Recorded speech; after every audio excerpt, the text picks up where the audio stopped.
बहुत जल्दबाजी है और सबसे ज़्यादा इनफैक्ट क्षेत्र की सीट से वो है विदर्भ में, नंबर 2 पे है वेस्टर्न महाराष्ट्र। और मुझे लगता है कि अभी तो आपने सही बताया कि यहाँ पर कांटे की टक्कर है और ये ट्रेडिशनली शरद पवार का बेस्टियन रहा है, लेकिन बीजेपी और अजित पवार को साथ मिलकर इन्होंने काफ़ी मतलब कड़ी टक्कर दे रहे हैं। बिल्कुल, पश्चिम महाराष्ट्र पिछली बार यहाँ पर किसानों से लेकर मराठा आरक्षण, मराठा अस्मिता सारे मुद्दे चले थे, लेकिन इस बार वो पोस्टल बैलेट और पहला रुझान महायुति के लिए महाराष्ट्र से, पुणे से। देखिए, जो पोस्टल बैलेट है वो टीवी स्टेशन के लिए एक बहुत बड़ा स्कैंडल है। ये 2015 के बिहार चुनाव में हम लोग देख चुके हैं, इसलिए दोबारा हम इस घोटाले में फंसने वाले नहीं है। अभी नया नया हरियाणा में भी तो देखा था। सावित्रीबाई फुले का भी है, तो हम महिलाओं की जो बात कर रहे हैं, हमें देखना होगा कि पुणे में जनता जो है वो किस तरह से वोट करती है। तो पहला रुझान जो वहां से आ रहा है, ये बड़ा इंटरेस्टिंग लग रहा है। बहुत इंटरेस्टिंग। आपको भी लग रहा है पहला रुझान पुणे कैंट से? तो रोमाना जी, वो रेस की जो बात चल रही थी, उसी एनालॉजी में मैं ये कहना चाह रहा था, दरअसल ये रिले रेस है ही नहीं, ये 3 लेगेड रेस है। एक दौड़ होती थी जिसमें 2 बच्चे पैर बांध लेते थे रुमाल। तो अपने अपने अलायंस में भी एक लड़ाई है कि कौन कितना अच्छा करेगा, और इसीलिए जो कहा गया है कि भारतीय जनता पार्टी ने इस बात पर बड़ा ध्यान रखा है। और कि खाता भी सबसे पहले जो रुझानों में खुल रहा है वो बीजेपी का ही खुल रहा है। पुणे कैंट, बीजेपी का खाता खुलता हुआ पुणे कैंट से महायुति को पहला रुझान मिलता हुआ अपने खाते में। हालांकि ये पोस्टल बैलेट की गिनती है जो बस अभी अभी शुरू हुई है। और लीजिए एक और रुझान अब मैं आपके सामने रखने वाली हूँ पोस्टल बैलेट से। ये शुरुआती रुझान आ रहे हैं पुणे कैंट से। बीजेपी के कामले सुनील आगे हैं, ये इस वक्त की बड़ी खबर मैं आपको बता रही हूँ। गोंदिया से कांग्रेस के गोपाल दास अग्रवाल आगे, गोंदिया से कांग्रेस आगे, और गोंदिया का इलाका मतलब विदर्भ वाला इलाका, और यही गोंदिया भंडारा खुद नाना पटोले वाला ये पूरा इलाका, और यहाँ से कांग्रेस शुरुआती रुझान पोस्टल बैलेट का रुझान उस पे आगे।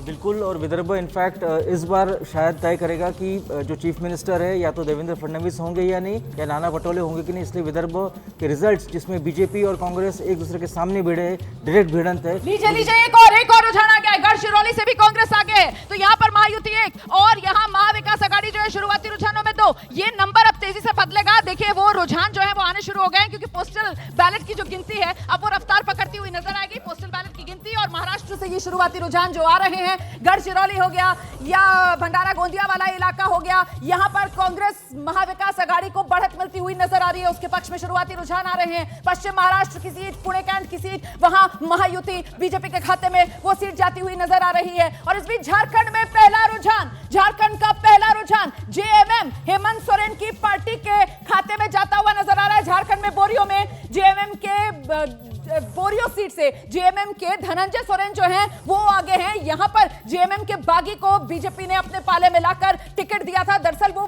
बोरियो वाली जो सीट है वो पिछली बार जीते थे लोबन हेम्ब्राम, और उन्हीं के सामने धनंजय सोरेन को इस बार उतारा था जेएमएम ने। और झारखंड से देखिए किस तरीके से एक के बाद एक ये रुझान सामने निकल कर आ रहे हैं। पोस्टल बैलेट की गिनती शुरू हो गई है। पुणे कैंट से बीजेपी के कामले सुनील आगे चल रहे हैं। वहीं महाराष्ट्र की अगर बात की जाए तो गोंदिया से कांग्रेस के गोपाल दास अग्रवाल आगे बने हुए हैं। साथ ही गढ़चिरौली से भी कांग्रेस के जो उम्मीदवार हैं मनोहर तुलसीराम वो आगे अपनी बढ़त बनाए हुए हैं। तो मतलब विदर्भ से फिलहाल कांग्रेस के लिए ये 2 अच्छी खबरें आ रही हैं। अहमदनगर से एनसीपी शरद गुट के अभिषेक जो हैं वो आगे चल रहे हैं। झारखंड में पहला रुझान जेएमएम के पक्ष में आया है, बोरियो से आया है। और महाराष्ट्र में देखिए नंबर बदलता हुआ, महाराष्ट्र में इस वक्त महायुति और महाविकास आघाड़ी दोनों 2-2 पर। झारखंड के महेशपुर से सीपीएम के उम्मीदवार आगे चल रहे हैं। ये बेहद महत्वपूर्ण हो जाता है, क्योंकि यहां महेशपुर से तो स्टीफन मरांडी जेएमएम के बड़े उम्मीदवार वो चुनाव मैदान में थे। और लीजिए किस तरीके से ये तस्वीर बदल रही है महाराष्ट्र के अंदर। महायुति महाविकास आघाड़ी, फिलहाल महायुति 2 पर है, महाविकास आघाड़ी मतलब कांग्रेस गठबंधन जो है वो 3 पर है। और एबीपी न्यूज पर ये सबसे तेज रुझान अभी तो आ रहे हैं शुरुआती। पोस्टल बैलेट की ही अभी गिनती शुरू हुई है, और पोस्टल बैलेट की शुरुआती गिनती में मामला बहुत करीबी, बेहद नजदीकी चल रहा है। और इस बीच लेके इस वक्त की बड़ी खबर मैं आपको बता दूं, उत्तर प्रदेश 9 सीटों पर उपचुनाव हुआ है, और 9 सीटों पर उपचुनाव। मीरापुर आरएलडी की उम्मीदवार यहां से मिथिलेश पाल चुनाव मैदान में, और मिथिलेश पाल आरएलडी की मीरापुर सीट से आगे हैं। शुरुआती रुझानों में सुंबुल राणा को पीछे करते हुए समाजवादी पार्टी की उम्मीदवार को मिथिलेश पाल आरएलडी की उम्मीदवार ने अपनी बढ़त बना ली है। उत्तर प्रदेश में पहला रुझान का खाता जो है वो एनडीए का यहां पर खुलता हुआ। और लीजिए महाराष्ट्र के अंदर नंबर फिर से बदल रहा है। महाराष्ट्र में आप देख रहे हैं महायुति 3 पर ही है, लेकिन महाविकास आघाड़ी कांग्रेस गठबंधन जो है वो 4 पर पहुंच गया है। अभी बिल्कुल शुरुआती स्टेज है, ये एकदम शुरुआती रुझान है, अभी कुछ भी कहना मुश्किल है। जी बिल्कुल, ये आप पूछ पोस्टल रहे बैलेट नहीं, पोस्टल बैलेट अभी तो शुरुआत हुई है और मैं वहाँ से नासिक से आता हूँ जिसके पास वो है साईं बाबा का मंदिर, तो श्रद्धा और सबूरी, तो मतलब है कि अभी सब्र कीजिए, अभी तो आने वाला है। बिल्कुल, अभी सब्र करने की जरूरत है, लेकिन नंबर पर भी नजर लगातार बनाकर रखने की जरूरत है। और ऐसे में महायुति आप 3 पर देख रहे हैं, महाविकास आघाड़ी 5 पर है। यहाँ पर शुरुआती रुझान है, अभी तो बैलेट जो है पोस्टल बैलेट उन्हीं की गिनती शुरू हुई है, लेकिन उसमें 8 का ही अभी तस्वीर खुली है, जिसमें महायुति 3, महाविकास आघाड़ी 5। मैं रोमाना जी पहले ही बोला हूँ कि जो विदर्भ और मुंबई जीतेगा उसी की सरकार बनेगी। और मेरा अपना व्यक्तिगत आकलन ये है कि महाराष्ट्र में विदर्भ से चीफ मिनिस्टर बनने की संभावना कम है। चीफ मिनिस्टर चाहे महायुति हो या महाआघाड़ी, मुंबई से ही बनेगा। बिल्कुल, लेकिन मुख्यमंत्री जो विदर्भ से बने हैं ना, 2 देवेंद्र फडणवीस और वसंतराव नायक, उन्होंने महाराष्ट्र की सत्ता के अंदर 5 साल का कार्यकाल अपना पूरा किया है। ये भी खिताब विदर्भ वाले नेताओं के नाम पर ही है। और फिलहाल विदर्भ जिसका जिक्र कर रहे हैं शुक्ला जी कि साहब, जो विदर्भ जीतेगा वही सत्ता के करीब पहुंचेगा महाराष्ट्र में। तो फिलहाल ये जो महाविकास आघाड़ी और कांग्रेस, विदर्भ से ही ज्यादातर सीटें आ रही हैं, इसकी तो पोस्टल बैलेट में शुरुआती।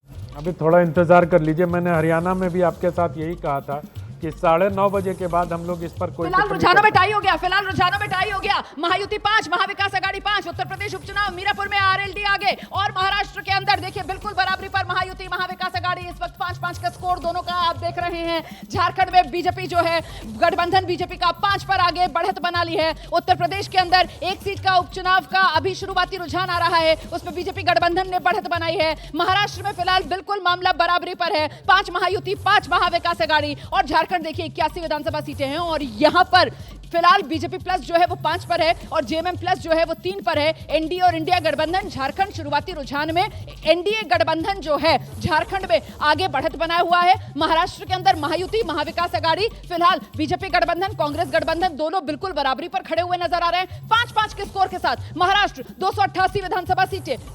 और अभी पोस्टल बैलेट शुरुआती रुझान, 10 सीटों के रुझान आपके सामने है महाराष्ट्र के। 5-5 के साथ दोनों गठबंधन फिलहाल बिल्कुल बराबरी पर हैं। कुछ भी कहना बहुत मुश्किल है। बहुत दिलचस्प ये पूरे के पूरे नतीजों के दिन की तस्वीर रहने वाली है।